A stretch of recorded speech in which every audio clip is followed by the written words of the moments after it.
Hello, parents. This is Anne Arundel County Public Schools, and you're listening to the Maryland Crabs Podcast. Live from a grungy kitchen table located in Annapolis, Maryland's scenic and historic capital, it's the Maryland Crabs Podcast. With each episode, your hosts, Tim Hamilton, John Frenay, and the occasional guest will dive in and pick apart the stuff that really matters most to you.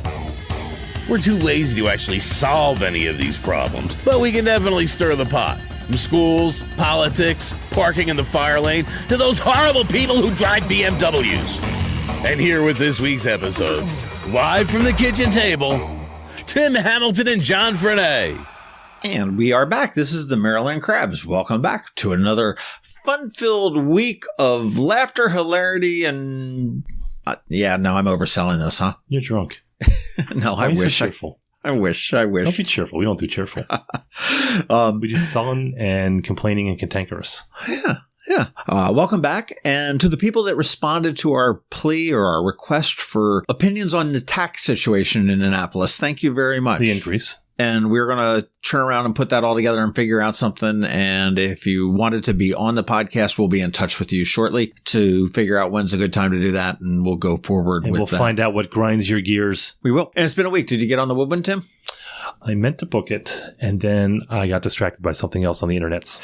I know. Well, it's not quite great sailing weather. It's sort of like baseball weather. It's like naked people on the internets now. No. Mm-hmm. Really? Mm-hmm. I'll talk to you after this. Do you have to pay for it?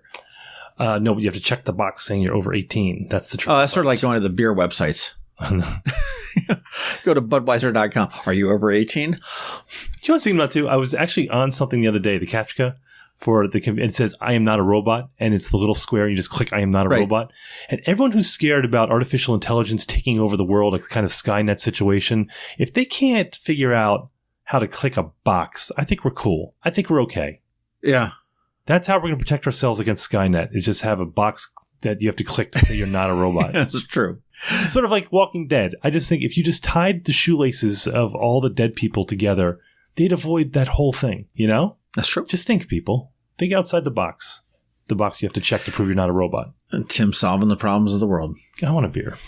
Hey, this week kind of cool. I talked to, and I do want to apologize to George Young from DMV Weather because we recorded this quite a bit ago, and it's not necessarily really time sensitive. So he's going to hate you. No, he's okay. He's okay. So it sort of got pushed back and pushed back and pushed back a little bit. And George Young in DMV Weather, this is a local weather forecaster in Cape St. Clair. And Annapolis is a really hard area to forecast. Yeah, it really is. We're on the rain bubble right here. And I mean, I know Justin Burke is a friend of mine all the time. He says, oh my God, you got that damn Annapolis bubble. Yeah. You know, we got this horrible storms coming around, but yes. I'll talk to my mom over Bethesda or anything, and she's getting that storm, and I'll say, we didn't get any of it, Mom. And she'll say, Timmy, you don't live in Florida. I'm like, I know, but everything you guys get pushes north of us. Whether it's the cold air from the bay that deflects it back up 95, or whether it's the warm air from the bay that sucks it down, or it's just very weird. But unless it's a nor'easter, then we get hammered.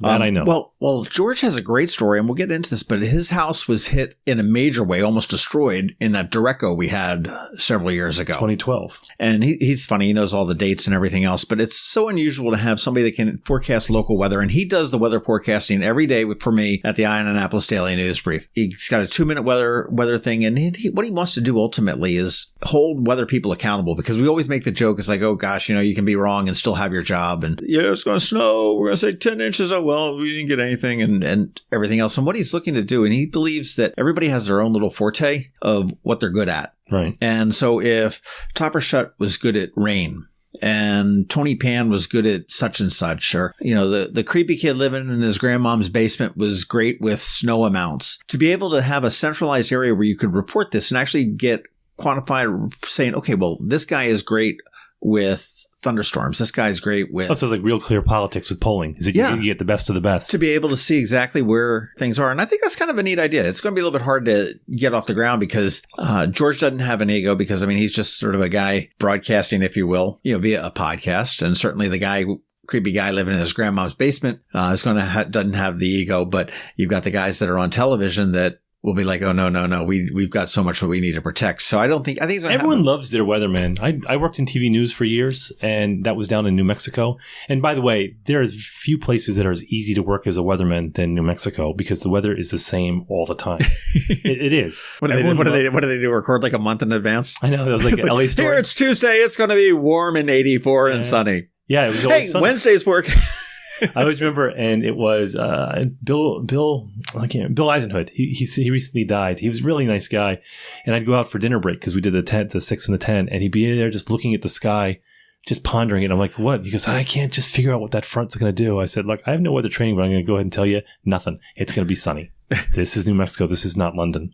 It's pretty easy. But everyone loves their weather guy. Who's the guy on Channel 4 when I was growing up? He was not from around here. Oh. He was I'm trying to remember. So it was with George Michaels, and he was George Michael. He was in Wham. I loved him. So it was George Michaels, the sports guy, and then the weather guy was, I can't remember. He's like a god among meteorologists. All right, if you remember, text me. I can't remember, or hit us on Twitter. I can't remember the guy. Now your guy, yeah, he's pretty accurate. I mean, he is. But I'll tell you what, he likes him some snow. And here's the thing about meteorologists is that they like severe weather because that's when they get all excited. And stuff. That's when the relevancy comes. So whenever you have a front coming in, I could tell because Justin Burke's the same way. Oh my gosh, yeah. Oh man, he gets so excited. Justin's the faith in the flakes guy. I mean, he's all about the snow much more so than the summer storms. George is about any kind of severe weather. And I think you're right. All these weather forecasters these meteorologists are all like. I mean, when we worked in news, when bad news was great, it was great for us. You get excited about anything. Right. What is it? If it bleeds, it leads. If it bleeds, it leads, right. But the weather guys, they love that sort of thing. To the point that I thought that they would get they never got cautious. They'd always be like, well, it could be, 8 to 12 feet. Or it could be nothing. Right. Well, this last one, past early April, when they had that predicted snowstorm on Sunday or whatever it was, I can't remember. I remember the Capital Weather Gang, which is the Washington Post. Right. Guys, they were all over there. 8 to 12, yeah. They were like, it could be a trace to 1 to 8 inches. Yeah. Take your pick, depending on where you are. And then they left them out, well. But he's right. They should be held accountable. In Montana. But they should be held accountable because, 20, 30 years ago, they didn't have the tools they do now. But I don't think, it doesn't seem like the accuracy has improved any. And they might argue and say, yeah, it really has. But you have all this super duper Doppler and you have all this sort of thing that you have the tools that they didn't have in the 70s. Well, one of the things I think we should be controlling the weather at this point. I think that they've got the tools. They look at them, but I think what they're doing is they're relying on them as opposed to interpreting them. And I think there's a difference there to sit there and look and say, oh, well, Doppler says it's going to rain, as opposed to looking and say, okay, well, Doppler says it's going to rain, but the wind, whatever the machine is that tells me this is coming out of this area, tells me that because I know this area, that the wind is going to push that rain away from us. You know an app you got to get that's incredible is Dark Skies. You have that one? I love that app. Oh my! It was like $2.99. It was worth every penny. Yep. Because it's $2.99. So I mean, this is half the price of a Starbucks. But it'll tell you. Like you'll get the alert that light rain starting in 10 minutes, stopping in 25. And it's always spot on. Because it's super, I don't know how they do it, but it's super pinpointed. So they know exactly, because you use location services on your phone. So they know exactly where you are. And they know when it's going to start raining, stop raining, start snowing, stop snowing. But I mean, they're always dead on. So if you don't have it, just plunk down your $2.99 and get it. Dark Sky. Dark Skies, maybe? Dark Sky? Well, either way, are they our new sponsor? They should be. They should be. Like at the free app. Yeah, well, instead of a free app, why don't we listen to the human app? And George Young with DMV Weather is right here.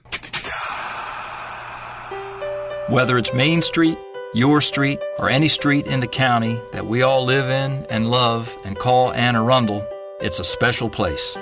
But part of living here is having a bank that provides what you need when you need it. So when your plans and dreams call for a bank, turn to us, your neighbor. We're Severn Bank, supporting the community that supports us.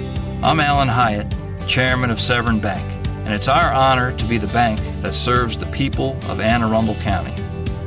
One thing that we never forget is that as a member of this community, it's our responsibility to be committed to helping you and our county thrive. Like you, we live here, we work here, and we play here. Severn Bank, we're here with you. Online at severnbank.com. Member FDIC, Equal Housing Lender. Severn Bank is a trade name used by Severn Savings Bank. Hi, this is Randy. And Claudia Boldiga. Please join us and our presenting sponsor, RXNT, on Saturday, April 28th on AAMC's South Campus for Denim and Diamonds Bash. Proceeds will benefit mental health and addiction services in our community. Now more than ever, we need to focus on this critical need. The bash sold out last year, so don't delay and join us for this fabulous night under the stars. Can't make the party? You can still help by purchasing a raffle ticket. This year's raffle is a stunning 4-piece amethyst jewelry collection donated by Cezanne Jewelers, valued at $5,000. Only 100 tickets will be sold for the raffle, so don't miss out. For event or raffle tickets, go to aamcdenimanddiamonds.org. Thanks for your support of Anne Arundel Medical Center's efforts to improve the availability of mental health and addiction services throughout our community. Remember, it's not just a party, it's a party with a purpose. We are here with George Young, who, if you are a fan of the Annapolis Daily News Brief, you hear him 5 days a week. He is the brains behind DMV Weather, which is our local weather forecaster, which is a tough thing to do in Annapolis, isn't it? It has its challenges, right? Like everywhere, but a little more here. It really does. I know Justin Burke, and he's always, we go back and forth a little bit, and he always says Annapolis has this little bubble of weather.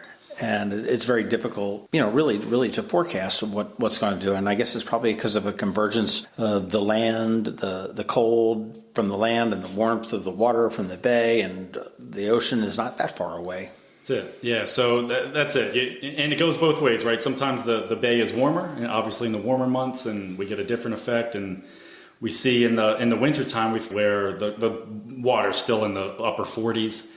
And the temps got into the 80s, and that's a huge discrepancy. And so the temperature here measured in Annapolis by the National Weather Service is right off the Severn River, just at the corner where it meets the bay. And if the wind comes from the southeast or the east and picks up that water temperature, it'll carry it right to their measuring station, and you'll see drastic changes in short periods of time. So you've been forecasting weather for a while. And I know that you've thrown a thing on your Facebook page. I'll throw a plug out to the Facebook page if you want to go check out DMV Weather on how you got into it. Yeah. Why don't you just recount that a little bit? Yeah, everyone kind of has whatever their profession or passion is, has a story that got them into it. It seems to be a little more prevalent for weather forecasters or anyone with a love of the weather.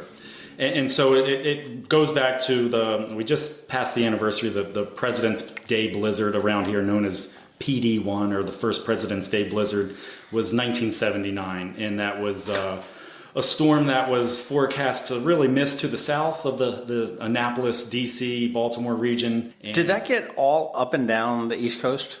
It was a fair amount of the East Coast. There was one in 78 that was a huge one in the Northeast. This one in 79 was a fair amount of the East Coast, and it was forecast the night before to miss south and not be a big deal. So, and maybe a few inches, right? It kind of shown a little bit, but everyone went to bed, and this was obviously pre all information sources in real time. So if your newspaper or 11 o'clock news didn't capture it, then you went to bed thinking you were good. And so as a kid, at the time 6, not that I was really watching the news, but there was no real talk in the household of, hey, big storm coming. And so we all went to bed, and when we woke up, literally there were 20 inches of snow on the ground and huge drifts. And That's magical. It was magical. It was transformational in a lot of ways. It was really cool. And that, we have these events that kind of really leave an imprint on your brain and stick with you. And that was one. And it was so unexpected that no road crews had been out, something, that we experience a lot here in the region, right? And it's just a timing thing. But they were caught off guard. And so you had 2 feet of snow with drifts of several feet. It was wild. And it took days for them to clear it. I lived in South Bowie at the time. And we were off school for the week, and they had to bring in special equipment, and just the whole process. That's my kind of snowstorm. That's the ones I want. I don't want these little 1-2 inch stuff that turns gray by the afternoon. I want something that dumps on us and shuts us down for a couple days.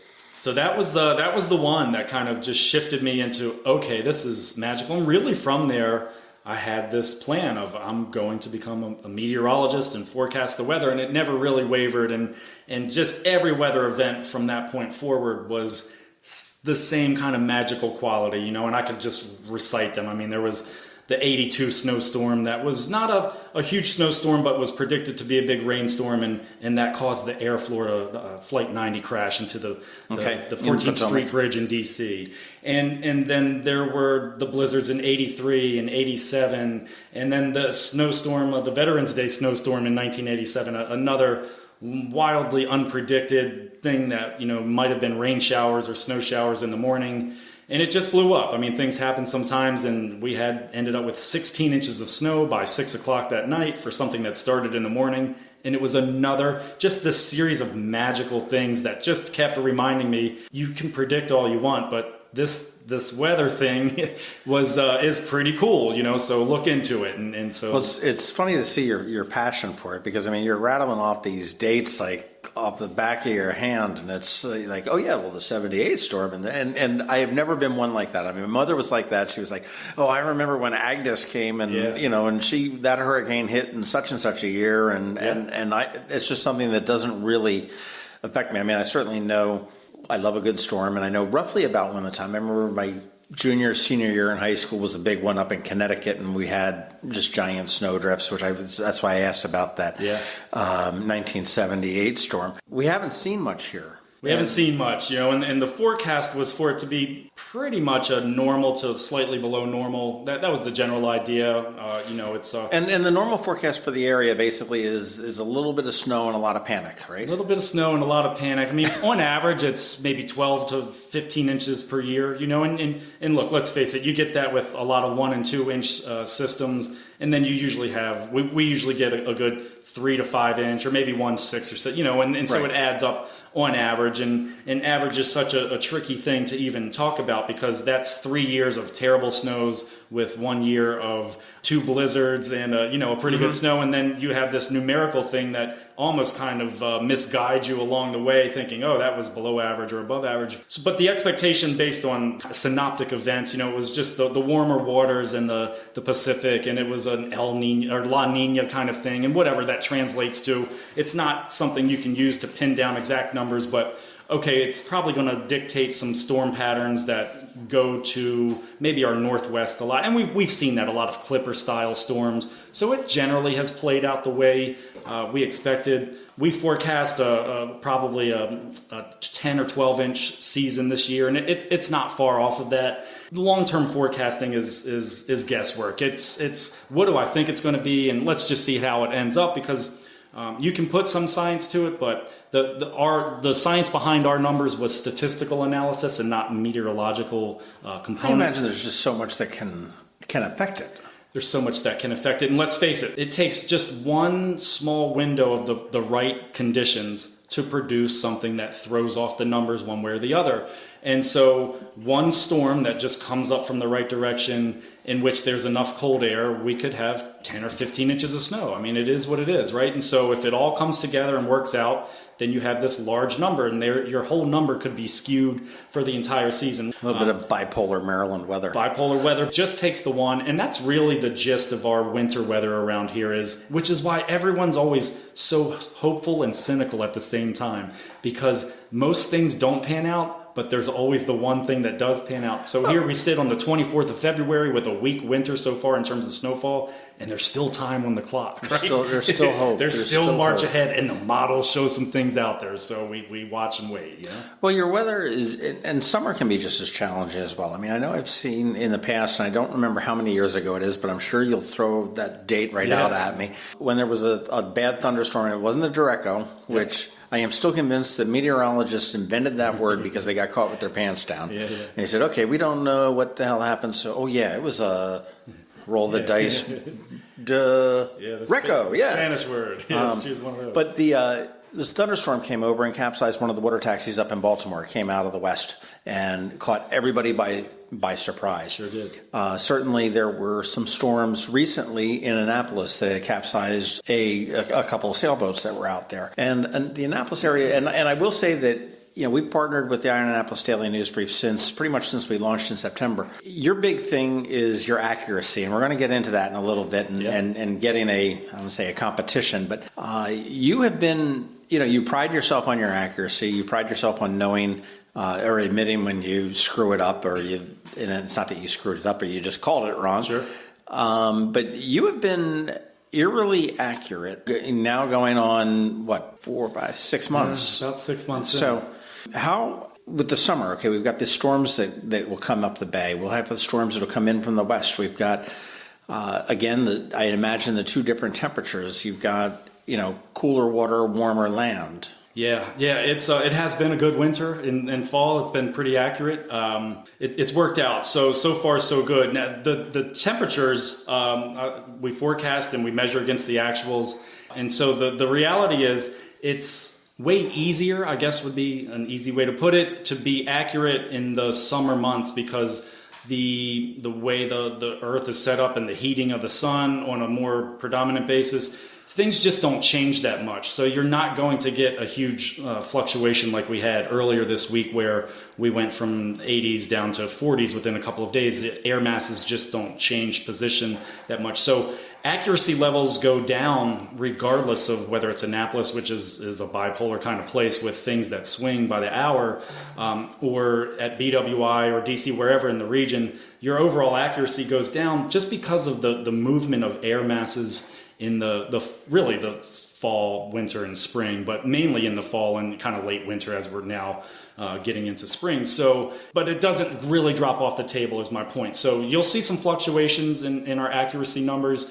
probably about 80% on high temperatures within 4 degrees of our forecast, and then really 90 to 95% in the maybe kind of June through September time frame. Okay. So over the course of a year, I think our benchmark is we're shooting for 85% across all of our cities that we forecast for. In Annapolis, we've been actually pretty good. We've been 85 or 90% for the whole time that we've been doing this. So, but you're right. It's a good, insightful kind of question that you asked, John, which is the wintertime, it gets all of the attention because snow impacts people's travel and daycare. Yeah, in the summer we just turn the air conditioner up a little bit.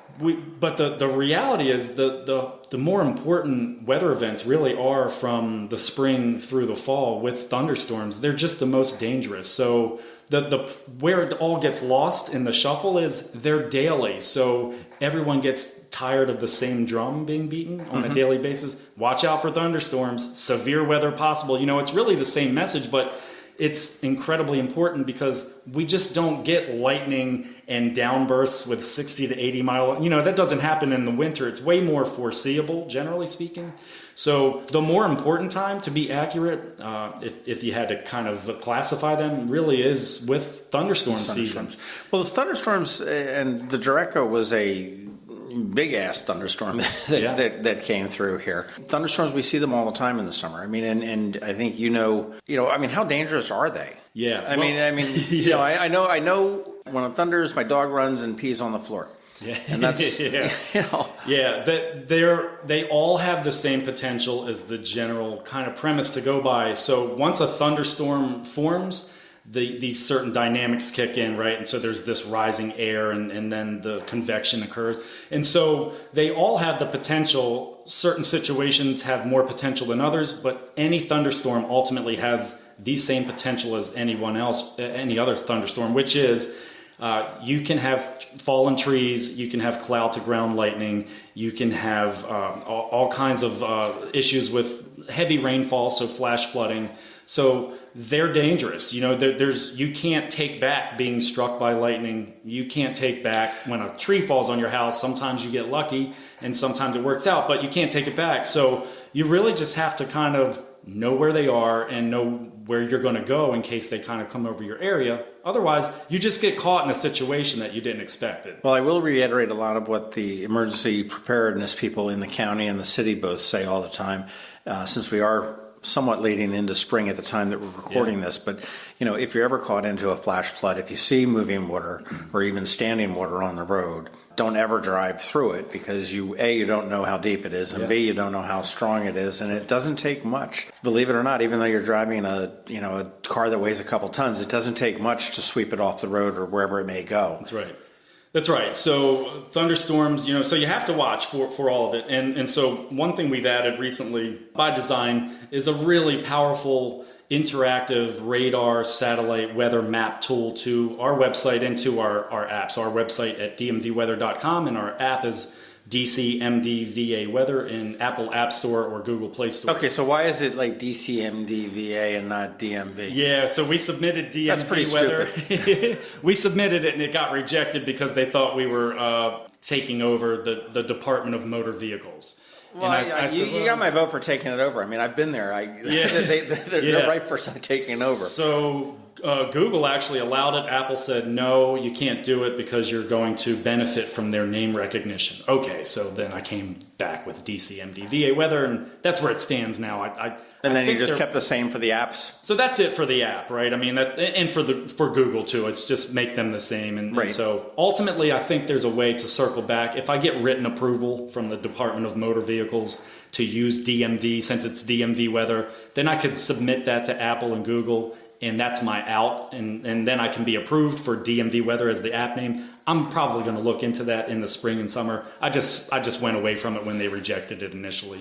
Okay. So right now, if you're looking for the app, which is a very good app actually, so it's go onto the App Store in Apple or the Apple Google or Play. Google Play, yeah, and just type in DCMDVA Weather, and it should be your top result, and download for free. And so it has daily forecasts that we post, and these are not model-generated forecasts. We don't use widgets or otherwise to generate the forecast. So in the forecast section, it's our forecast that we've written out, and put into the website. And so the website feeds the app, and it's the same information, but it's revised daily, and that's our analysis of what's going on. And so there's both a numerical kind of forecast for temperatures and also a sentence or two about each day. Hey, mixed skies, sunny and clear, watch for winds later in the day, that kind of thing. Right. Just to give it a little human feel, and also the numbers then speak for themselves. But also back to the radar and satellite tool, it's critical because we can update 1 million times by Facebook, Twitter, text message, email, the app, whatever. But to have a tool that is in a smartphone or tablet or website that someone can look at on their own without needing to refer to anything that we've posted is critical, because you can look at a radar and see, oh, there's this tremendous red thing just next to my town. I better watch out. So having that tool was critical for us to add to the mix, because there's no replacement for the human element in forecasting, because as forecasters, we help break things down simply and hopefully accurately. But to have that tool at your disposal 24/7, I think was a critical add for us to our mix of communication, really, of what's going on, because anyone can use it at any time. So that is a tool that we've licensed from IBM, the weather company. So it's a pro model tool. I mean, it's what the TV stations use. It's what major players in the market use. So this is no homegrown. What's your background in the weather? I mean, obviously you had the bug. And I think we probably stepped on somebody's trademark there, but at that point. But you had the weather bug as a kid, and now here you are. I can vouch that you're not a kid. Yeah. And how do we get to the point where we've got DMV Weather? Yeah. So I had the bug. Went specifically to UNC Asheville to get a degree in atmospheric sciences for a broadcast meteorology track to be on TV, and also went there to play baseball. So it was a twofold thing. So it was either Maryland, UNC Asheville, or Florida State, and I just probably wasn't going to play that much at Florida State. I played a lot where I went. It was Division I, so it was great. Checked my checklist off for that, and got the atmospheric sciences major there, and they just didn't have it at Maryland at the time. So 3 years in, though, I changed majors. So I got a minor in meteorology, but I ended up with a business degree. So the dream kind of took a back seat for a long time, until June 29th, 2012, right? When the derecho came. Oh, was that That was it, right? So there he goes with the date again. There it was with the date, and yeah, that was a good one to remember. So that was, these are forecastable events. I mean, derechos don't just pop up and move over your region. They're long track events. So this was a known thing. It was under forecasted and reported until the last several hours, which was a little bit too late at the time. Everyone was what was the reason? And that caught everybody by surprise here. And I mean, if you say it was such a forecast long, I mean, do they expect that when it hits the mountains to break up, or when it hits 95, which is this sort of miraculous line running up and down the coast, it says, oh, nothing. Yeah, we can't cross the interstate. They do generally expect there to be some disruption when the mountains are involved. But this was known to be a super derecho by 2 or 3 in the afternoon as it moved from Chicago through Fort Wayne, Indiana, across northern. And that didn't hit our area till like 7, 8 at night, right? Even later, right? It might have hit the western side of D.C. kind of 10 or 11. It hit it hit Annapolis in the 11 p.m., 12 a.m. time frame. And so, but even days in advance, you can tell when a huge high pressure center sets up over the southeastern U.S. and you have this clockwise circulating flow, there's going to be this line of storms that rides along the northern periphery of the circulation, because that hot air ultimately has a stopping point and meets cooler air even in the summertime. And so it's called the ring of fire, they call it, right? And so you have this thing. And so we were in the hundreds for days. It was a very extended stretch. We might see 100 every once in a while, but we had several days at BWI of 100 plus degrees. That day was 103 maybe. And so you knew the large scale synoptic setup was problematic. Then that morning at 10 or 11, it started in Iowa. You could see it on the radar. And if you know what to look for, this is not a magical thing. I mean, this is a weather thing. And so you could see this line form along the northern edge of this high pressure system. And it was going to ride along that circulation pattern as far as it could go.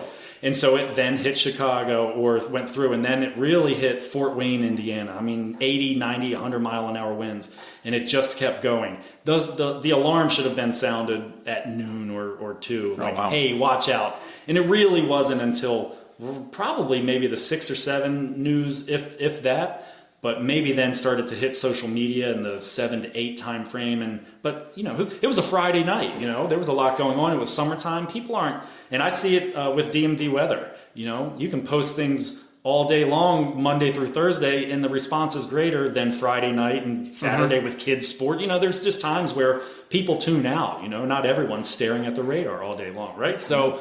But anyway, so it was forecasted coming. I knew it was coming. It's always still a wait and see because of the mountains.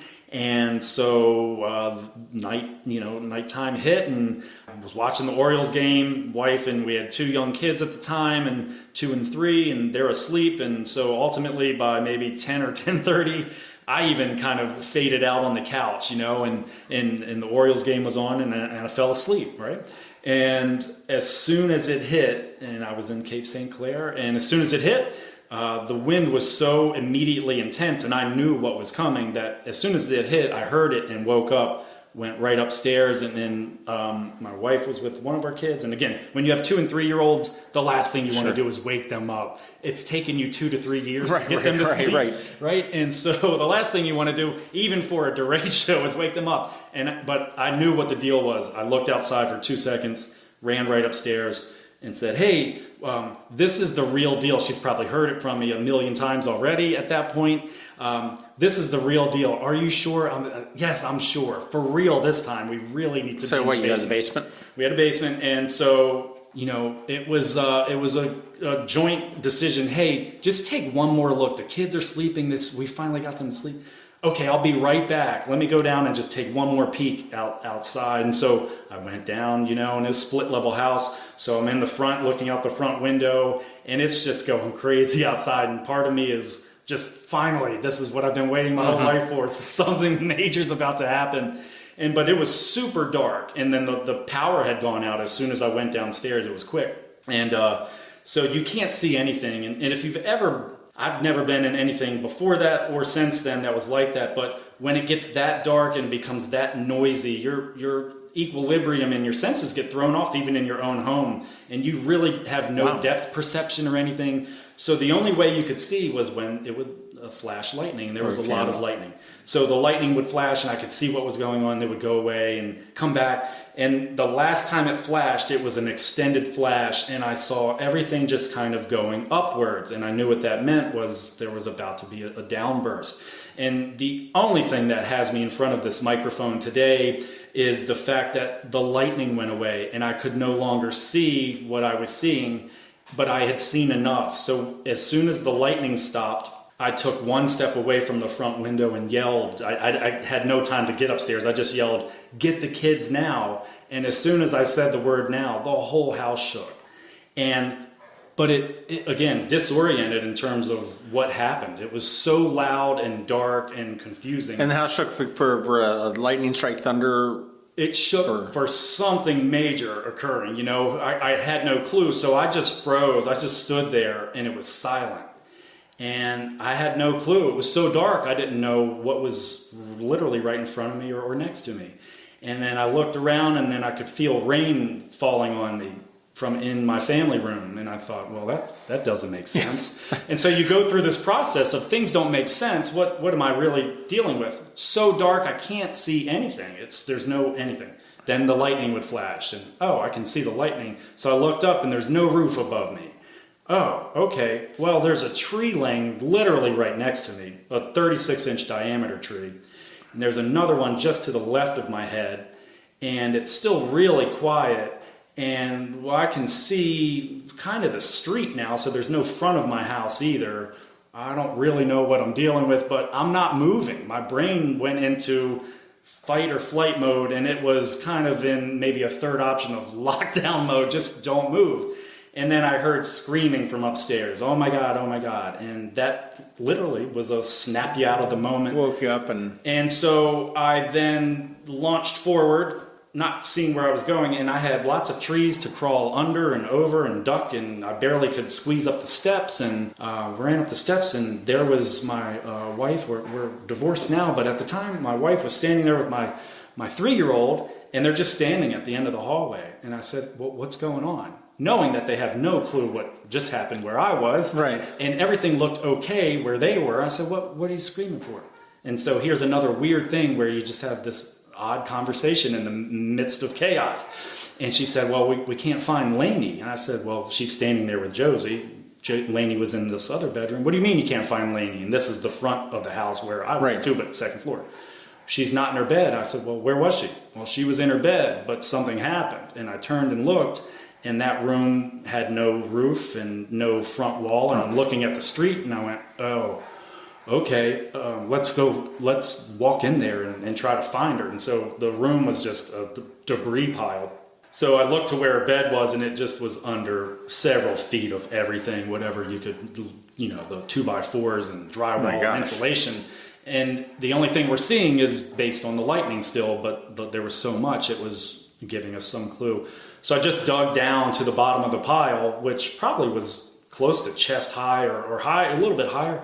And down, there's no kid. I'm thinking she got knocked from her bed, and I probably just passed her somewhere along the way when I came up. Right. I'm thinking she got knocked, literally. Into the front yard or something. Yeah, or deeper into the house where the tree came. And so then finally at the very bottom, I could feel, an arm and a leg. And I just remember this clock kind of started in my head. Okay, now you have this new thing. And so I just remembered thinking this odd awareness of time. So I pulled her out and I said, I got her. And there's my wife and other daughter just standing there, just watching, but because who knew what was going on? So I held Lainey up and the lightning would flash, and she was as limp, and there was nothing there, just a kid being held up, 2 years old. And so we're screaming her name, Lainey, wake up. Nothing, not anything, no movement, no recognition, not a twitch. And then that clock became real prominent in my head. 5 seconds, 10 seconds. And about the 10 or 15 second mark, everything caught up with my brain, and my heart started just racing because I thought, this is a bad situation. This is not just a storm damage situation. This kid is deceased. This is more real than anything. And so and I remember thinking, how do I wake this kid up? And what's the first inclination there? Just shake her awake. And my brain in that slow motion kind of thing was, you can't shake kids, it'll mess them up. Sure. So don't shake her. And I blew in her face and pinched her cheek or something. I did something different, and her cheek twitched on her own. And I just looked at my wife and said, she's alive. We're now in as much danger as any time the whole thing's been going on, because there's no roof above us. This cloud to ground lightning's everywhere. This kid's still alive. Now we have to get down into the basement and reassess. So I said, but stay to the left and hug the wall as we go around, because don't worry about what you see, because I knew I just came from it. So we made it to the basement, and we just literally, it's so dark, feeling body parts, everything seemed connected on all four of us. And we had two dogs, two Weimaraners, so not the smallest dogs, and they were easy. And they showed up, so somehow 6 of us in the basement, and no one seems to be disfigured or dismembered. And I said, stay here, I'm going to go try to call, for help, because we've got some kind of problem here. I don't really know what it is. So I go to the back of my basement, facing the backyard, and I'm by the washer and dryer, and I start to dial, and I see this white light zigzagging through the blinds, another odd thing. So I just open the blinds, and there's my neighbor. Shorts, shoes, I don't even know if he had shoes, no shirt, guy's like 65 years old, awesome dude, and used to be a firefighter, and he's standing there with a flashlight looking directly at me. His eyes got real wide. I think he was surprised that he saw a human vertically, So I just waved him down, and he came in, and I opened the door, and he said, is everyone okay? And I said, yeah. And he said, okay, good. You need to get out of here. There's a major problem. And I said, well, yeah, you're telling me, And so I got everyone, and we ran. We had to run through the yards to his house, and we went into his house. And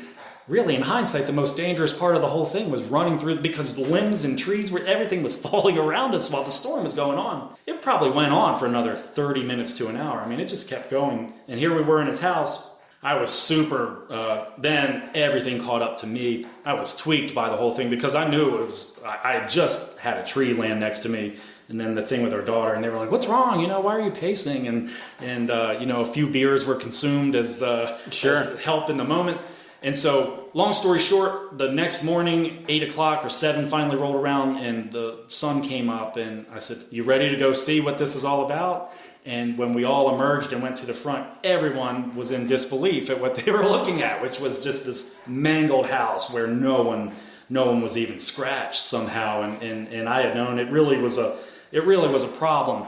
Except that it ultimately has led directly to this conversation in DMV Weather and an app and a website, because from that point, it really messed me up. I mean, I think I had some legit PTSD when the wind would blow after that. Without a doubt. I could not deal with it. I would pull off the road or hunker down. It took a while. It doesn't happen. It's gone now, right? If the wind blows, I'm back to, I'm good. Yeah, let's get into the middle of that storm. So that terrible event led directly to something positive, and I just took it as, hey, I'm going to... I could have forecasted that for the local community and warned neighbors. It was almost a Paul Revere kind of weird moment in my head. Like, hey, the storms are coming. And so I then launched, I started posting on, I live in Cape St. Clair. Hey, this storm's coming. And people, I think, were a little weirded out at first. Like, who is this guy? And then they saw that it was accurate, and then they understood a little about my background, and they knew I was the guy from the house. And so then... So you're like, oh, he's that guy. Well, yeah, kind of, right? And I just kept doing it, and it was a way for me it was therapy for me. It was just a coping mechanism. And so then I created a Facebook page, DMV, CSC Weather at the time, and now has become DMV Weather. So all of those little things that you have no clue that are even coming or whatever, and it all pushed me back 25 years later to this path that I was on very clearly as a teenager to become a meteorologist. And so I am not technically a meteorologist. I have a minor, but I can forecast, and it's accurate. And now we're about to, within the next week or two, officially launch our first internship program with actual aspiring meteorologists from UNC Asheville. So you will start to see more content and hear different voices, maybe on the podcast, ultimately, as these people get ramped up. So I have 5 people that are coming on board. DMV Weather will be actually a bit of a team. And then from there, we'll continue to build it out and turn this thing into a more of a full-fledged weather forecasting service that hopefully continues to compete and innovate with TV stations and local forecasting services. Well, one of the things that you want to do is and I don't want to say compete, because I mean it's 2 different types of things. I mean, in the basic sense, you're forecasting weather, but to compete with others, you pride yourself on your accuracy. Yeah.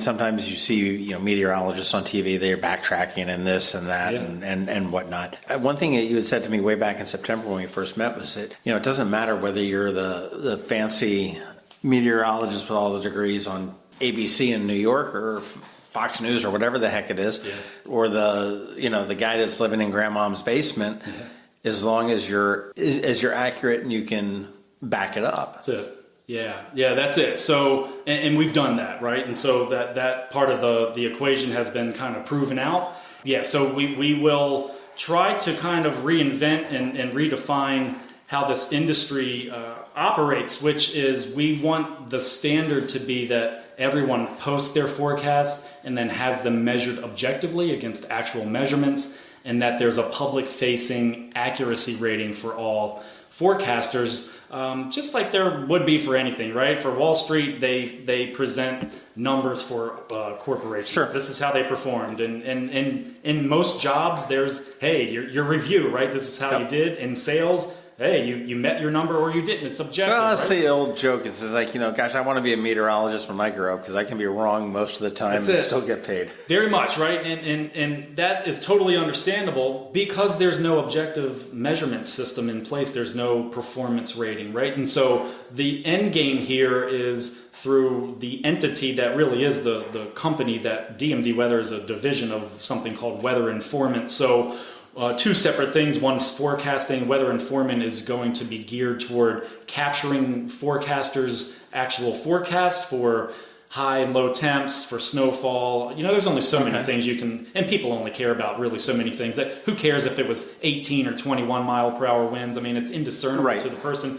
But if it was 2 inches or 7 inches of snow, God forbid, that needs to be shown. So that's our end game here. Is we'll always have the forecasting side, but we want to create this system where it's public-facing, objective performance ratings, so that you or I or anyone else can tune in or just look at a website or receive some post, and it shows, hey, Marty Bass in Baltimore is most accurate when it comes to high temperatures, but Top or Shut is best with snowfall, or DMV Weather nails every derecho 4 days out. And so there's a lot of different things you can measure. Lead time is an important one. So we want to be able to say, hey, these guys are great for high temperatures, but they give 3 hours of lead time. It's like almost forecasting in real time. Versus these guys are just behind them, but they tell you 18 hours in advance that it's going to be this temperature, and it plays out that way. So there's going to be a lot of innovation, and almost in a bit of a fantasy sports, statistical fantasy kind of way. Like,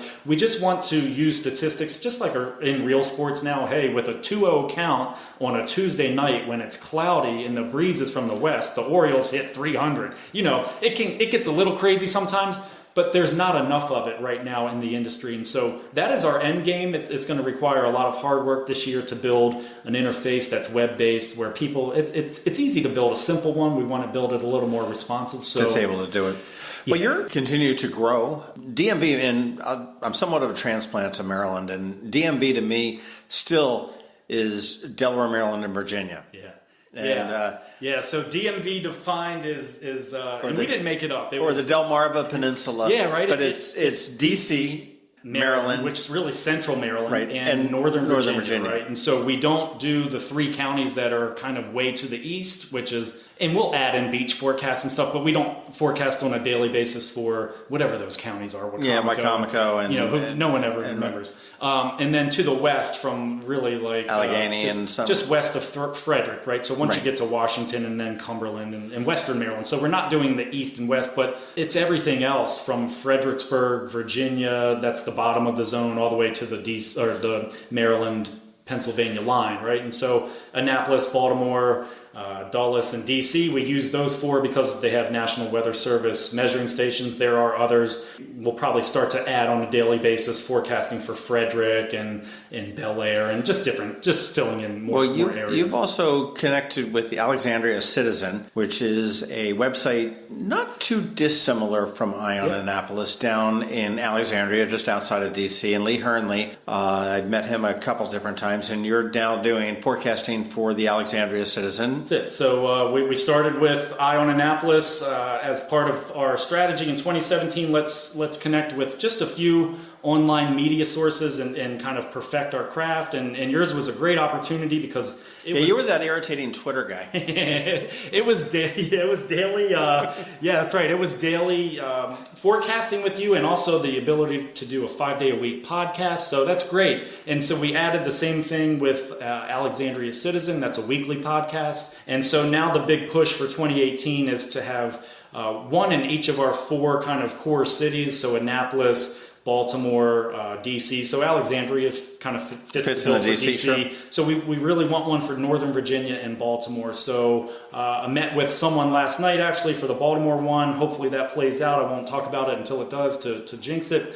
But so really, we want a presence in every major market, and then maybe we'll then start to add additional outlets within each market. But I like the fact that it's our relationship in Annapolis, and that's it. There's no real competition or dilution. It's just been a good thing. So the idea is to grow through different partnerships. Well, I do that too personally, and I'll speak from my end. Annapolis is that we're all about local, whether it's local news, local weather, local events, and whatnot. I believe in supporting local businesses as opposed to, some large conglomerates and everything else. And because Annapolis is so unique in terms of forecasting, it was really a natural fit to sit there and say, okay, hey, George, are you willing to do this for us? You live in Annapolis. You're not, you're right here across the table from me in Annapolis. We're at the Commons on West Street. So it's not, like you're just some guy up in Penn State behind a whole bunch of computers. You're here. And your story on the derecho, whatever, is just phenomenal. I was sitting here with my mouth wide going like, okay. And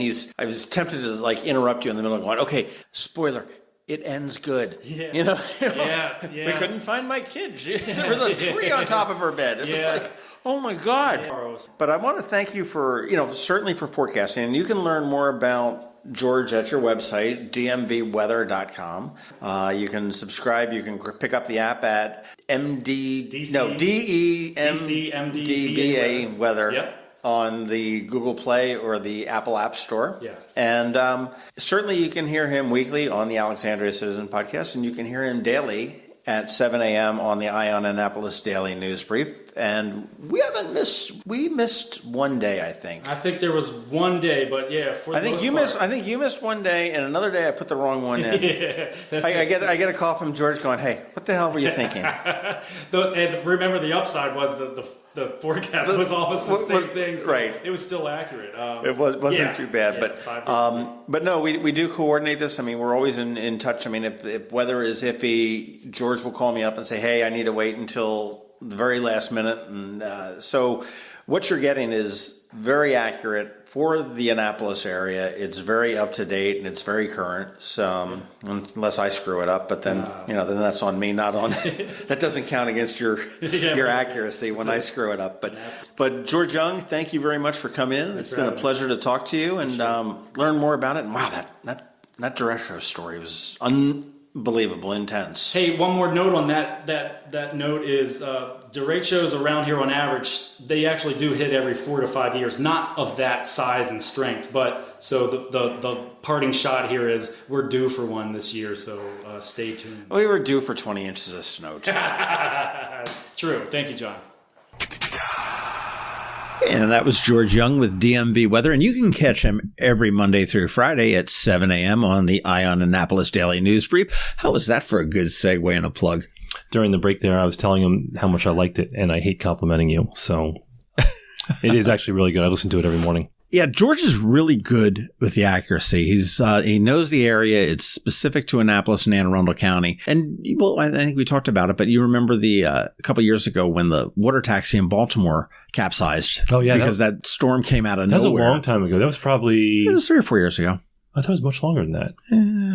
But I guess the CBs went out and rescued them and everything else. So it's just a very unique area to forecast, and he does a very good job. And I'll tell you, that story of the derecho, that's incredible.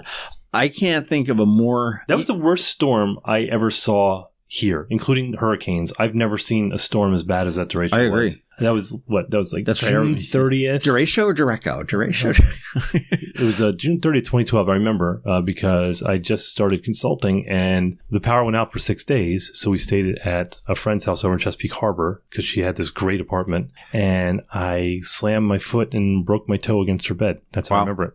I had to call a tow truck. I'll tell you, the panic that sets in when you lose your kid in a department store. Yeah. And the panic that sets in, like if you lose your kid in Disney, like some of us may have done. I can't imagine in a total dark house in the middle of a derecho, knowing that your child is in a bedroom where a tree had just fallen through the roof.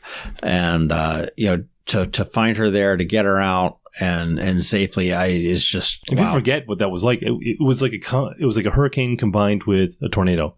I have never seen, and it didn't last that long, but I've never seen a storm that intense here. Well, I thought it was fascinating what he told me. It was that they're easily predicted, and they knew it was... Well, that one came out of nowhere.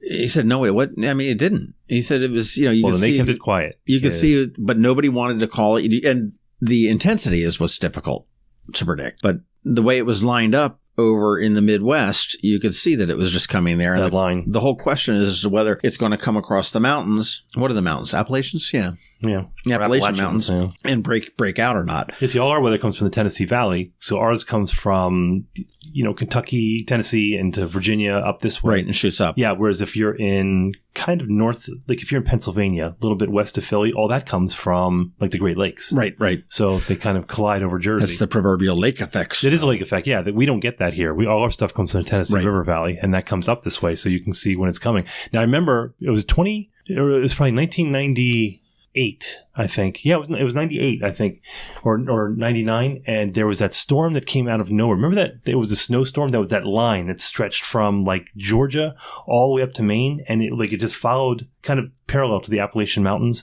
and it was that band, because I remember they talked about flurries at 8 o'clock, and at 10 p.m. Fox News in D.C. led off with Sue Palka. Right? Is she still in the air? Yeah. But it was Sue Palka. She came on. She goes, all right, this is a big one, people. We didn't see this coming. And let me tell you why we didn't see it coming, because it was just this narrow band that was like 50 miles wide, and it went up. And just parked right. And yeah, we got like 2 or 3 feet of snow, something like overnight. Right. That was incredible. So, I mean, these crazy things can happen. Right. Well, if you need a decent weather app, download the DMV Weather app. I'd have it because it's very local. Definitely check him out on the Annapolis Daily News Brief. You can check out his website there at dmvweather.com.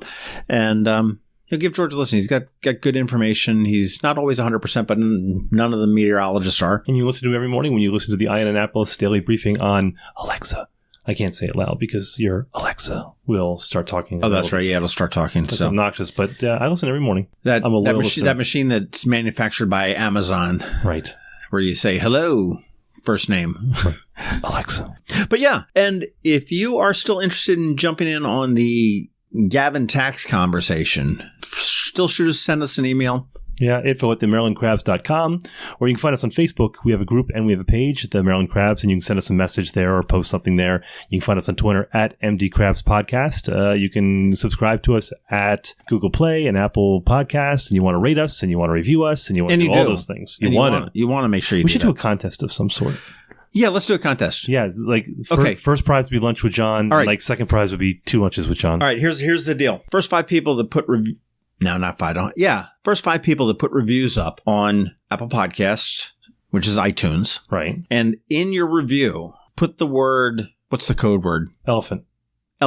Yeah. Work elephant into your review somehow. And then send us an email in case we can't figure out how to get a hold of you. I've got Galway Bay, Killarney House. Oh, you got real prizes. I've got Union Jacks. And actually, we're not even play acting here. We Brian Baru decide on this ahead of time. Else. So I've got first 5 people. I'll get you a $25 gift certificate to a cool restaurant local here. But you got to work the word elephant. You got to work the word elephant into the review somehow. And if one person uses the word elephant in the room and someone else uses it after that, you're disqualified. They got to be different uses of the word elephant. What's so hard about that? Yeah. What, you want 5 people saying something about the elephant in the room? I don't care what they say. I just want the reviews. Yeah, just put the review. 5 stars, elephant. That'll work. I got the gift cards. Alexa. Possession is 9/10. Okay. Math is not your strong suit. Wrong. I am good at math for 70% of the time and great at math the other 40%. That's right. That's right. All right. Say goodnight, Gracie. Shut up. This has been the Maryland Crabs Podcast with Tim Hamilton and John Fernay. Sure to follow them in all the regular places, Facebook, Twitter, YouTube, and online at themarylandcrabs.com. Take a moment to rate us on iTunes. Now, get the hell out of my kitchen. Seriously, go! You're still here? It's over. Go home.